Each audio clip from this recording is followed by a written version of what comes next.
Hi there and welcome to Colour Fit Chat number 19, and I hope this episode finds you safe and well during this crazy period. This week I'm absolutely delighted to have performance nutritionist and lecturer Nessan Costello on the show. Nessan is a certified nutritionist who emerged as one of the leading talents when he undertook an applied PhD with Leeds Rugby League. He's since worked at Leeds Utd Football Club for over 2.5 years, and if you followed the documentary on Leeds, you'll have seen some of the amazing work that he does, and many of the players and experts commentating on the far-reaching benefits of Nessan's work. He also works as the lead performance nutritionist for Bath Rugby, and he's a lecturer and supervisor at Leeds University.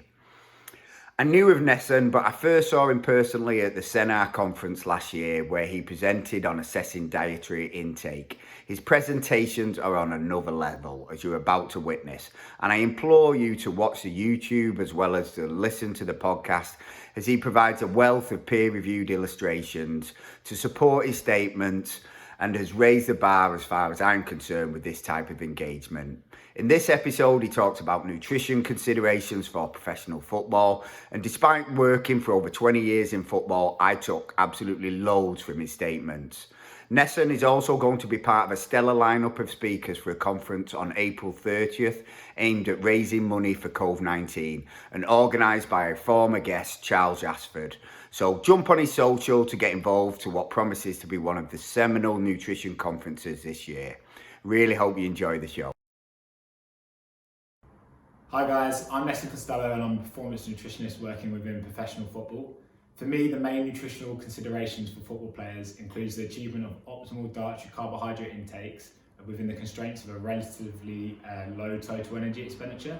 Applied research utilising double labelled water has shown us that professional football players spend between 3,250 calories per day to 3,550 calories per day. When normalised to player body mass, this represents the expenditure of between 42 to 44 calories per kg for an outfield player, and a much lower total energy expenditure for a goalkeeper of around 38 calories per kg body mass. This means for your typical 75 kg outfield player or 85 kg goalkeeper, their total energy requirement across a 1 or a 2 game week is around 3,250 calories per day, which can mean it's very difficult to achieve optimal dietary carbohydrate intakes in preparation for recovery from match play, while also maintaining an optimal body composition throughout the season.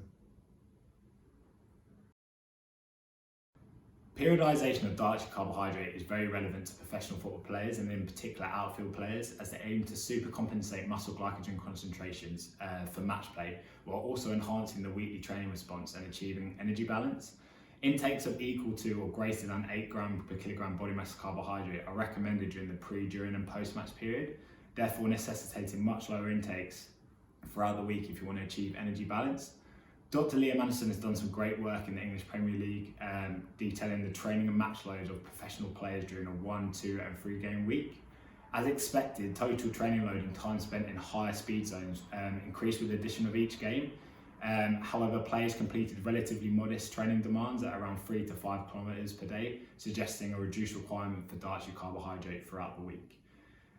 Likewise, Anthony White has done some fantastic work with goalkeepers, showing that total distance is higher for goalkeepers on match day than during training, but high speed distance covered between the two conditions is similar, with goalkeepers actually completing greater dives, explosive efforts and changes of direction during training than match play. Consequently, considering the lower expenditures of goalkeepers, it actually might not be necessary to periodise dietary carbohydrate throughout the week in relation to match play, and definitely not to the same extent as outfield players. Finally, considering the increased exercise-induced cell signalling responses associated with finishing training with low muscle glycogen, it might appear pertinent or important to target this with outfield players during the season. I think it's important to remember that obviously your starting players are likely to finish the game with low muscle glycogen, definitely within selected muscle fibres. So I guess the question really becomes, how can we implement effective carbohydrate periodisation or train load protocols for those players that are in the first team squad but don't actually play and actually eat with the first team squad in preparation for match play? And then how White may actually implement this for the whole squad throughout pre-season periods.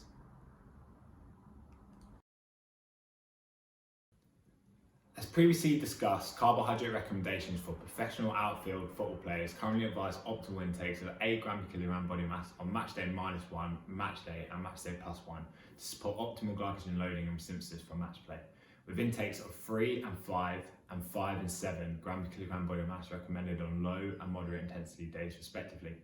Now, if you take a typical 1-game week as an example, with a game played on a Saturday and a hard training day midweek potentially on a Wednesday, you might recommend intakes of 4 gram per kilogram body mass on your light days, 6 gram per kilogram body mass on your hard training day, and 8 gram per kilogram body mass of carbohydrate around match play.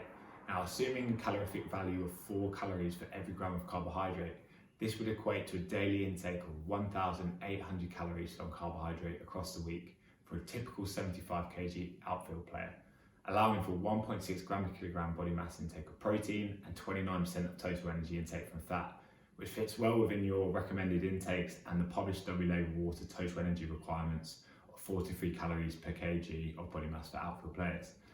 Now, it becomes a lot more difficult, however, when prescribing across a 2-game week. So if you're following optimal carbohydrate recommendations again, with 8 gram per kilogram body mass across 6 days and 1 light day at 4 gram per kilogram body mass, this equates to a daily carbohydrate intake of roughly 2,230 calories from carbohydrate, which with a 1.6 gram per kilogram body mass intake from protein only allows for 16% of dietary intake from fat, which falls well below the minimum recommendation of 20%. So instead, personally, I would recommend an intake of 6 gram per kilogram body mass on match day -1 and match day +1, topping players up with 8 gram per kilogram body mass on match day across your pre-match period, during competition, and that 4-hour fast biphasic glycogen resynthesis phase post-match, and then 4 gram per kilogram body mass again on your light day. And this would actually allow for a protein intake of 1.6 gram per kilogram body mass and a fat intake of 27%, which falls well within recommendations and the achievement of player energy balance throughout the competitive week.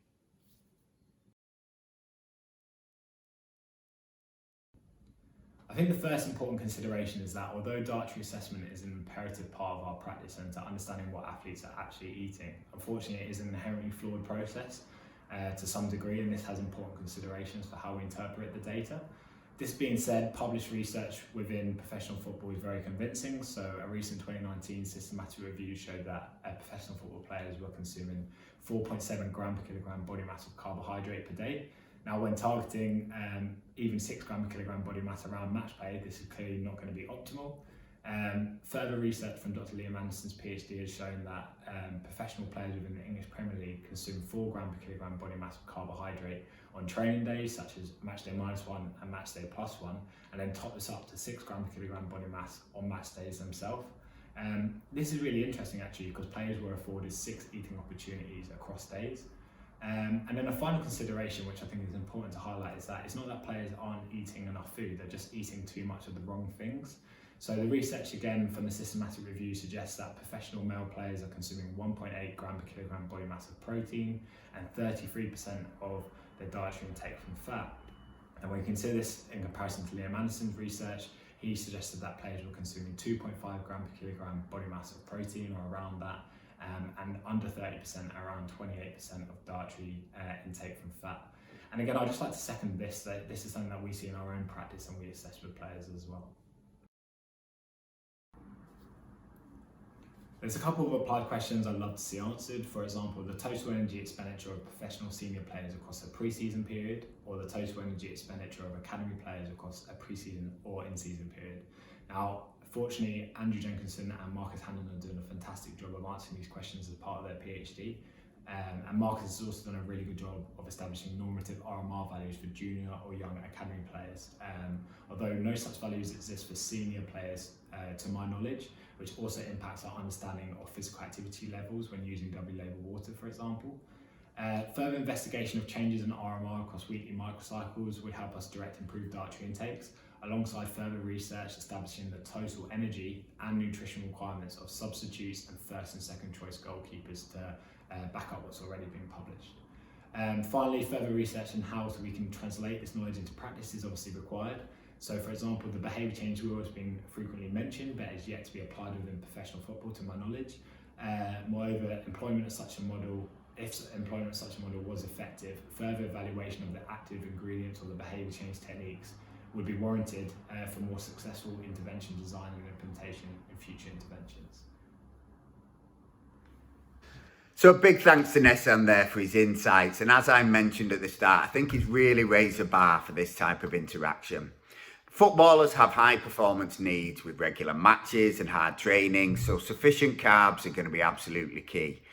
This can make it tricky to simultaneously promote being lean and maximising your health, but an established solution is carb periodisation, and Nessan presented some great evidence-based models for 1 and 2 match weeks. On top of what he presented, I also think that you can slightly reduce match day +1 carb requirements as long as you maximise that post-match nutrition, aiming for around 1 gram per kilogram of carbs in 3 to 4 key feedings post-match. Getting athletes to adhere to these principles can certainly be difficult, and I constantly encounter general fear of carbs due to gaining weight and an overemphasis on protein intake.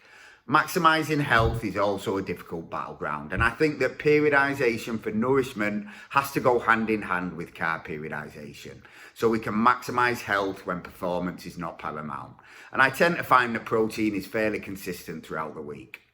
Nessan also mentioned that behavioural change is absolutely key, and there's some great research being conducted within nutrition.